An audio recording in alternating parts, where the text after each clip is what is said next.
At the far end of the chamber, Chairman Soral Chuven, a gaunt, silver-skinned figure with piercing amber eyes, stood from his central seat. Behind him, the banners of the Union fluttered faintly in the artificial breeze generated by the environmental systems.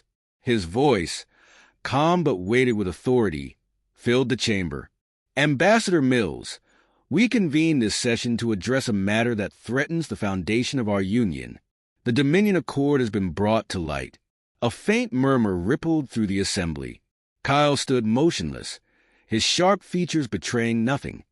He allowed the chairman's words to settle before speaking. Chuven continued, holding up a holographic document that glimmered ominously. This document, which we have verified as originating from your Terran Empire, outlines plans to undermine this union, to turn its members into vassal states under Terran control. He paused, letting the accusation hang. We must now determine whether humanity can still be trusted to stand among us. A lizard-like figure seated 2 tiers down growled, breaking the quiet.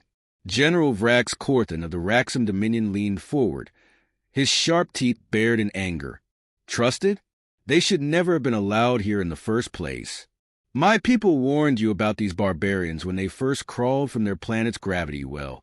His tail flicked sharply, slamming against the base of his chair. And now they spit on the principles of this union. Kyle met Vrax's gaze steadily, his cobalt eyes as unyielding as steel. General Korthan, he said, his voice even, your outrage is noted, but let us not forget the reason why Earth rose to prominence in this union. It was your unprovoked aggression against our homeworld that unified humanity. Against you, the chamber grew tense. A few representatives glanced nervously between the two, while others exchanged whispered words. Chairman Chuven raised a hand to silence the growing unrest. This is not the time for old grievances, Ambassador. The Dominion Accord is a matter of grave concern, and it requires your response. Kyle tilted his head slightly, considering his next words. Grave, indeed. Yet I must question the authenticity of this so-called accord. It is a convenient weapon for those who would see humanity cast out of the Union. I suggest we investigate the origins of this document before jumping to conclusions. Before the chairman could respond, Vrax surged to his feet. Investigate? We know its origins. It came from your military archives, signed by one of your own strategists. He pointed a clawed finger at Kyle.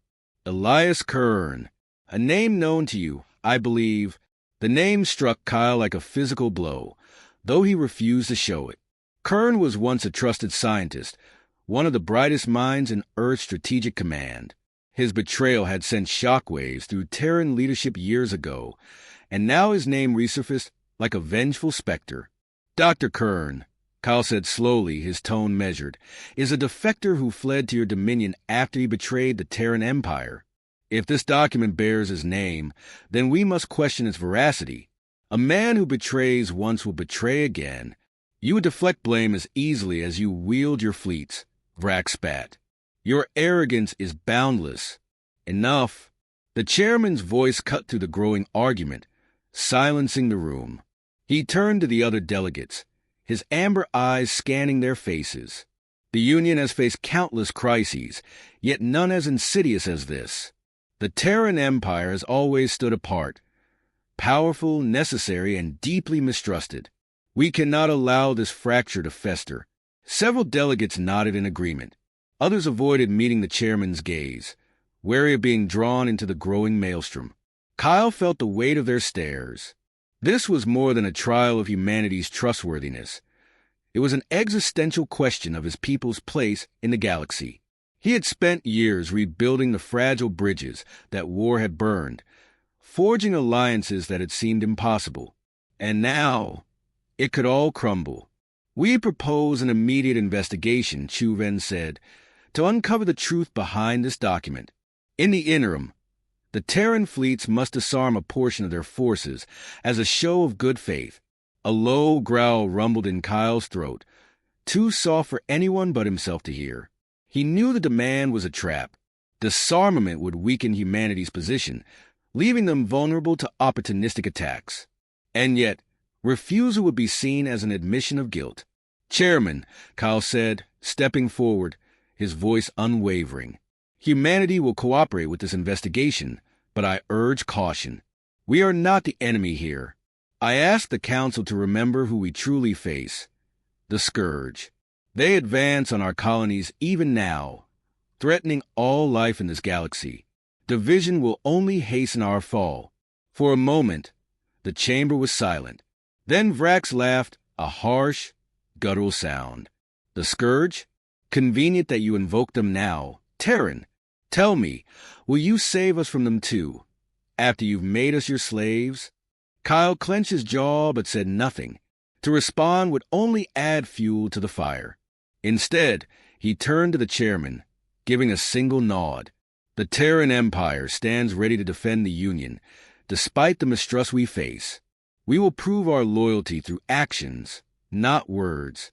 Chuven regarded him with a neutral expression, though his eyes betrayed a flicker of doubt. We shall see, Ambassador. For now, the investigation will proceed. Dismissed. As the chamber emptied, Kyle lingered, his mind racing. The pieces were moving, and he was certain there was more at play than a simple leak. Kern's involvement reeked of manipulation, and the timing of the Scourge attacks only deepened his suspicion. He exited the chamber, his composure intact, but the storm within him brewing. His next steps would be critical, not just for humanity, but for the fragile galaxy they now called home. The corridors of the Terran embassy on Orion Prime buzzed with restrained tension. Kyle Mills moved through them like a specter, his expression unreadable as aides hurried past him, their whispers cut short in his wake. In the privacy of his quarters, he reviewed the intercepted communication fragments of data unearthed by his intelligence team. The Dominion Accord had been designed to implicate humanity thoroughly, too thoroughly. Every detail, from the tone of its phrasing to the projected outcomes of its alleged strategy, was laced with a precision that felt deliberate. Kyle leaned back in his chair, the soft hum of the room's energy core filling the silence. His mind churned. Elias Kern. The name lingered like a bad taste. Once a trusted ally, Kern's brilliance had propelled humanity's strategic planning during the early wars with the Raxum Dominion. But the man's ambitions had outpaced his loyalty, and his defection had left scars deeper than the Union realized. Now Kern's hand appeared to be at work again, though it was unclear whether he was acting alone or merely another pawn. A soft chime broke his reverie. A holographic screen materialized, revealing Lieutenant Commander Dorian Mocker, a man as unflappable as the steel in his voice. Ambassador, we've traced a signal tied to the Dominion Accord's distribution. It originates from an independent relay station on Erythos 3, a neutral planet in the outer systems. Preliminary scans indicate the presence of Raxum operatives on-site, but there's something else. Anomalous signatures suggest hidden Terran tech as well. Kyle's jaw tightened. Prepare a transport. I'll handle this personally. Sir, it might be a trap, Mocker cautioned, his dark eyes narrowing. Undoubtedly, Kyle replied, his voice like ice. But if we don't act now, the Union's faith in us will shatter. And if Kern's there, I need answers. The transport ship cut to the void like a blade, its sleek design marked by Terran efficiency.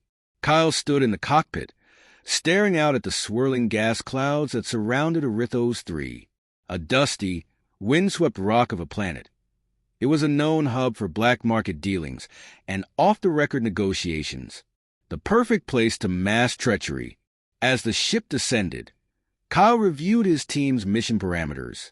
The intelligence was thin, too thin for comfort, but it was all they had. His instincts told him this lead was genuine, though the prospect of confronting Kern stirred a mixture of anger and anticipation within him.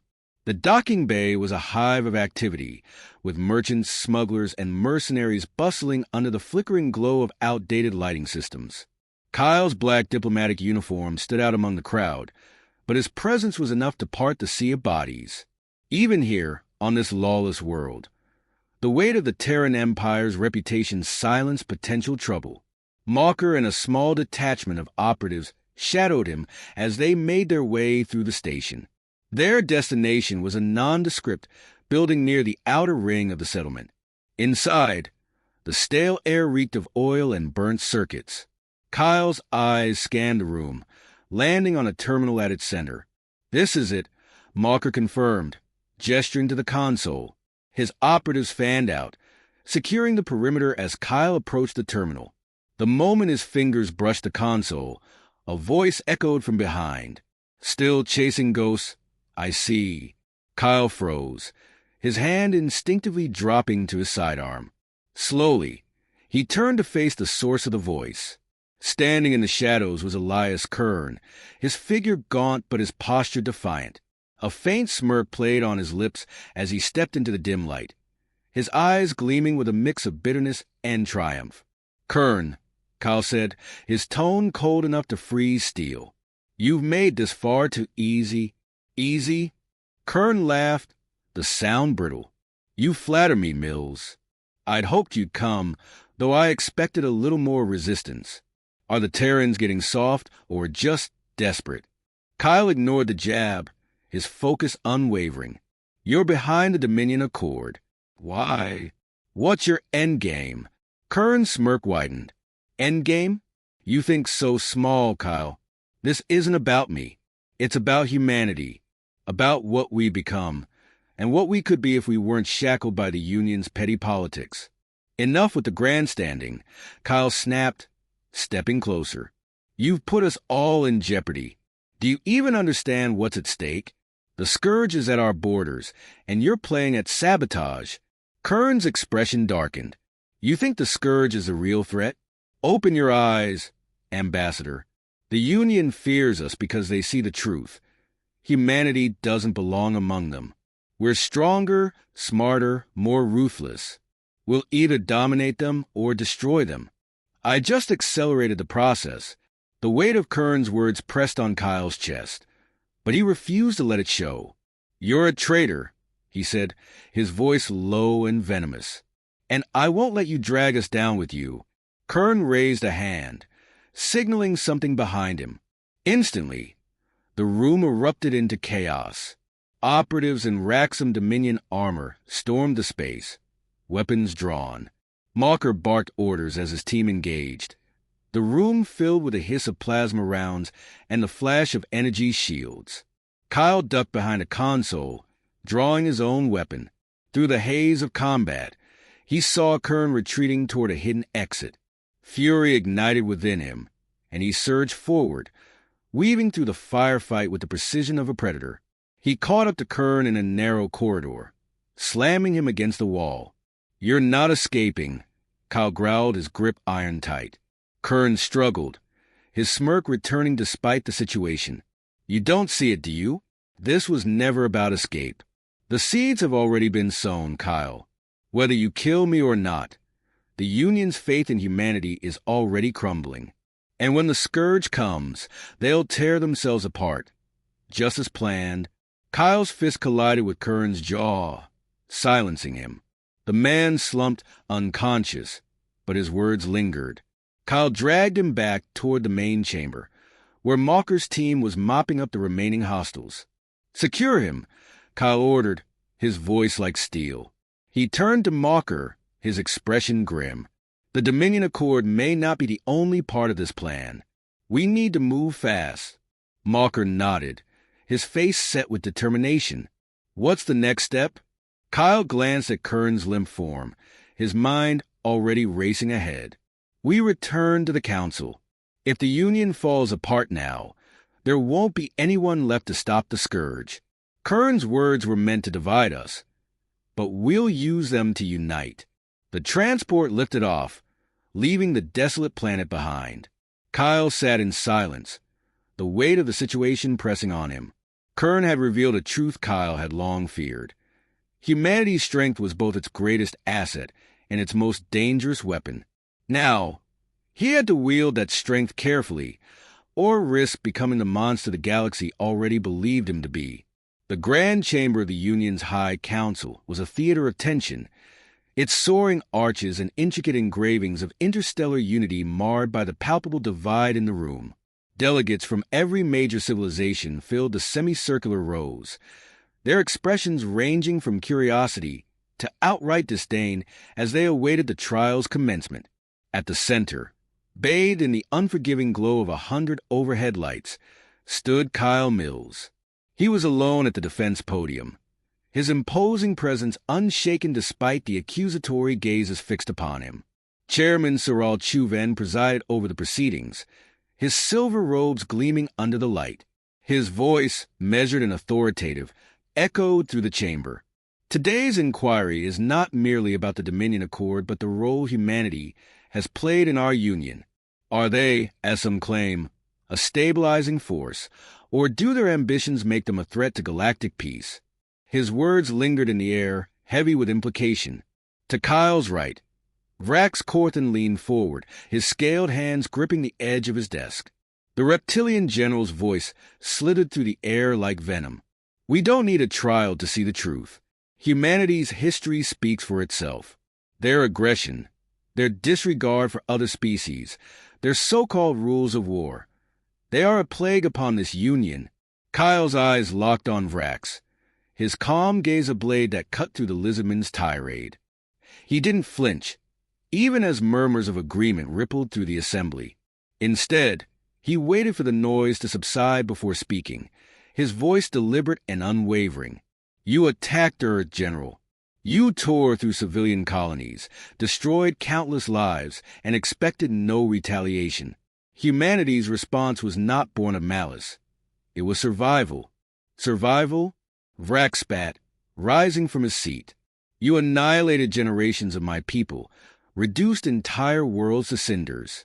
And now you dare stand here claiming to be victims. Enough, Soral interjected, his tone sharp. This is a trial, not a battlefield. Ambassador Mills, you will have your chance to address these accusations. First, we will hear from Dr. Elias Kern. A hush fell over the chamber as Kern was escorted to the witness stand. His gaunt figure seemed smaller beneath the scrutiny of the assembly, but his eyes gleamed with a dangerous confidence. He cast a fleeting glance at Kyle, his lips curling into a faint smirk before turning to face the council. I stand here today not as an enemy of humanity, but as someone who once believed in its potential, Kern began, his voice steady but tinged with bitterness. The Dominion Accord is not a fabrication.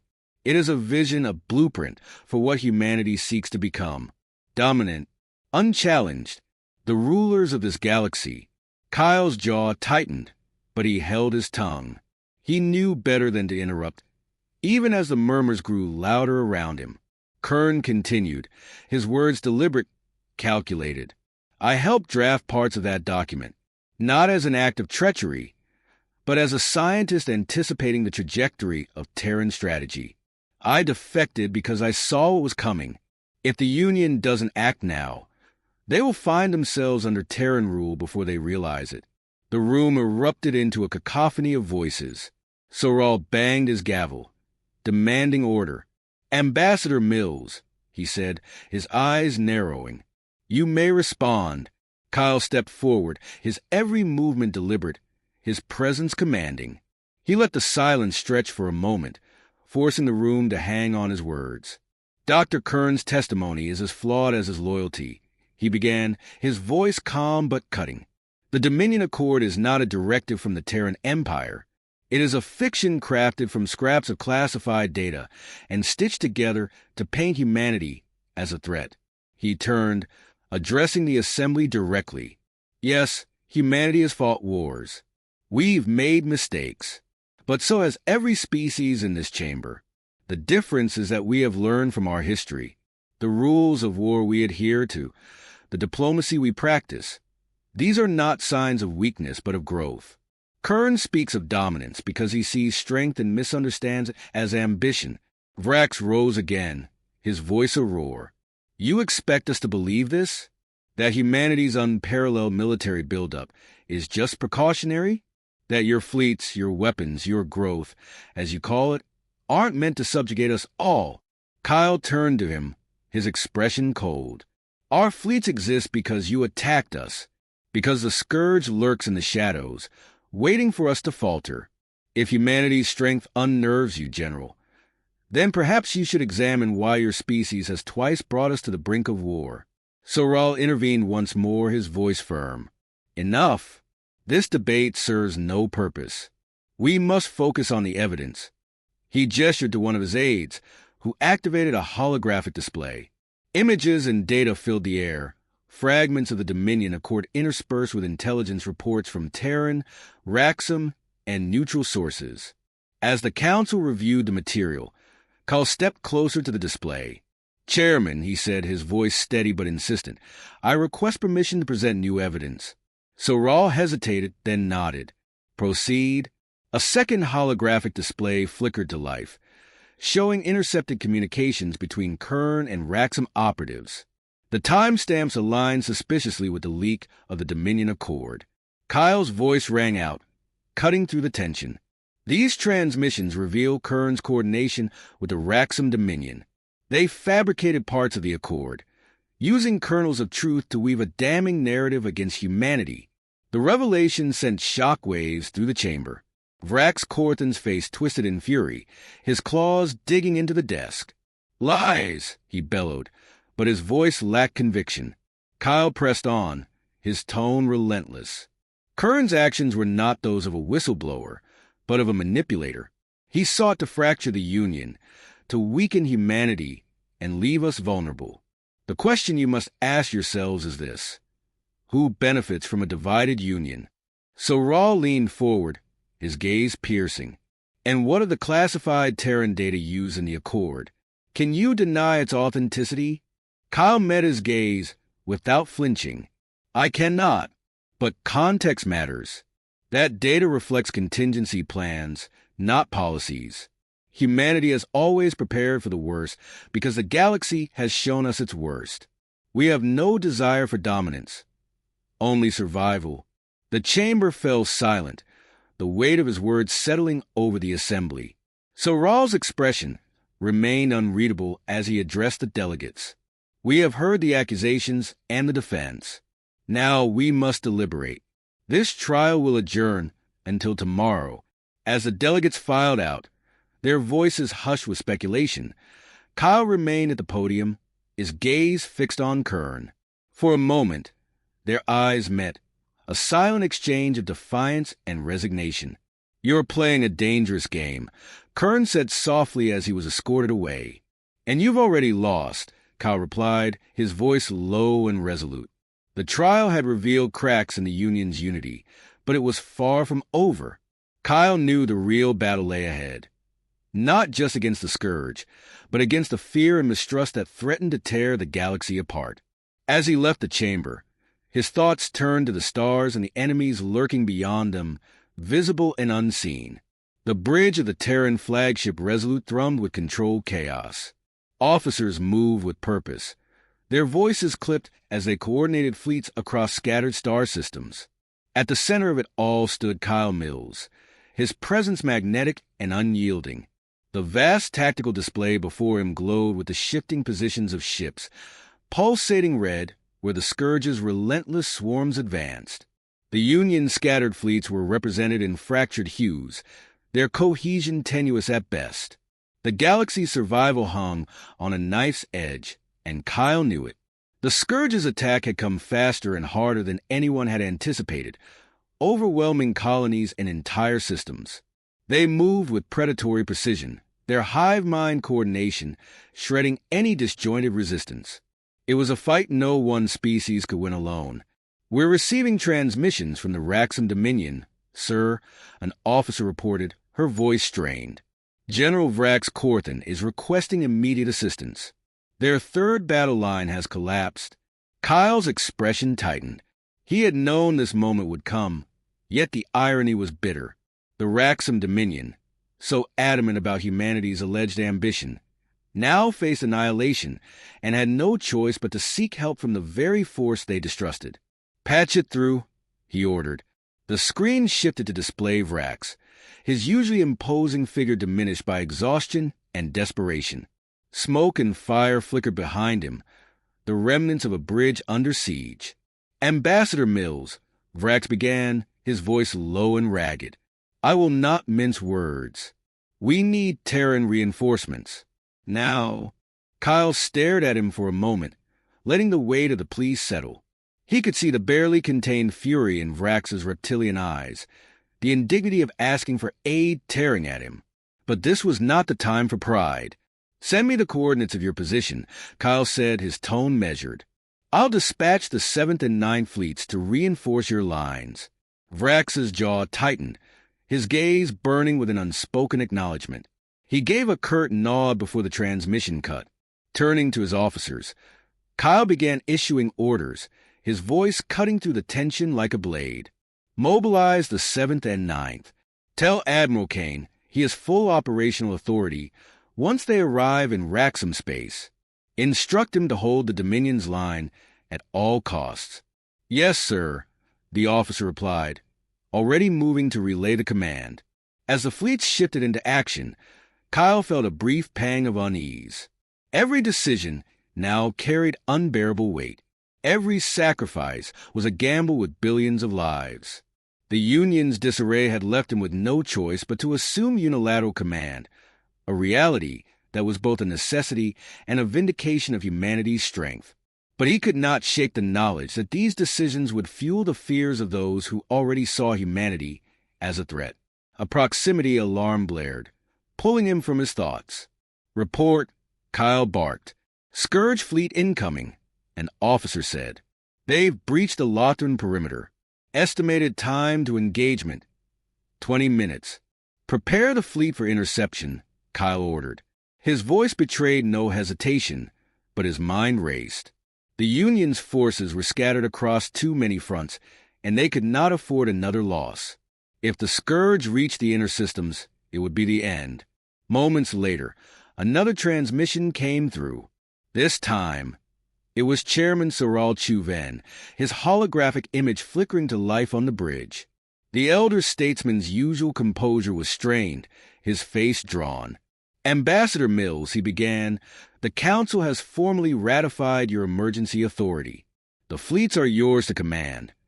But know that the eyes of every delegate are upon you." "They always are, Chairman," Kyle replied. "But if they wish to survive, they'll need to focus on their guns, not their judgments." Soral's lips pressed into a thin line, but he didn't argue. "Do what must be done, Kyle. But remember, the price of victory cannot be the Union itself." The transmission ended, leaving Kyle to the weight of his command. He turned to the tactical display, his mind calculating possibilities with the precision of a battlefield veteran. "Begin deployment," he ordered.